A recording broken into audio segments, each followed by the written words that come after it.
ఇట్లా జరిగింది, ఇట్లా చేశారు, వాళ్ళకి ఇచ్చారు, సరే ఇచ్చారు, ఎవరో చైనా కంపెనీ అన్నారు, వాళ్ళతో టైఅప్ అన్నారు. 2 నెలలు ఇక్కడే మీటింగ్లోనే, అక్కడ అంతకుముందు ఇరిగేషన్ ఆఫీస్ ఉండేది విజయవాడలో.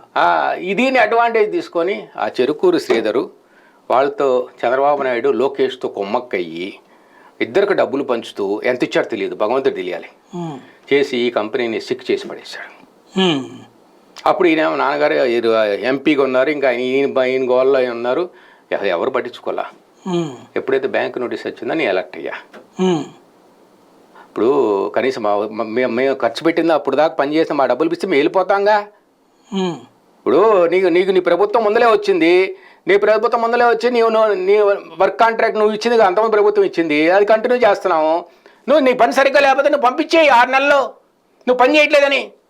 నువ్వు ప్రతి వారం సోమవారం వచ్చి చెబుతావు, పోలవారం సోమవారం అంటావు, సంతకం పెడతావు, ఎక్సలెంట్ అని. నువ్వు 3 ఏళ్ల తర్వాత మేము పనికిరా అని చెప్తావా? 70% పూర్తి చేయించారు. 70% పూర్తి అబద్ధాలండి, నోరు తెలిస్తే అబద్ధాలు. ఇప్పటికి కూడా 78 పూర్తి అయిపోయింది. ఇప్పుడు సంగతి నేను ఇప్పుడు సంగతి మాట్లాడుతున్నా. 78% అయిపోయింది, కొద్దిగా మిగిలింది అంటాడు. ఆ నోరు తెరిస్తే అబద్ధం. ఎంత పూర్తి అయి ఉంటుంది సుమారు అది? సార్ నాకు ఐడియా, నేను ఎప్పుడు అడుగు పెట్టలా.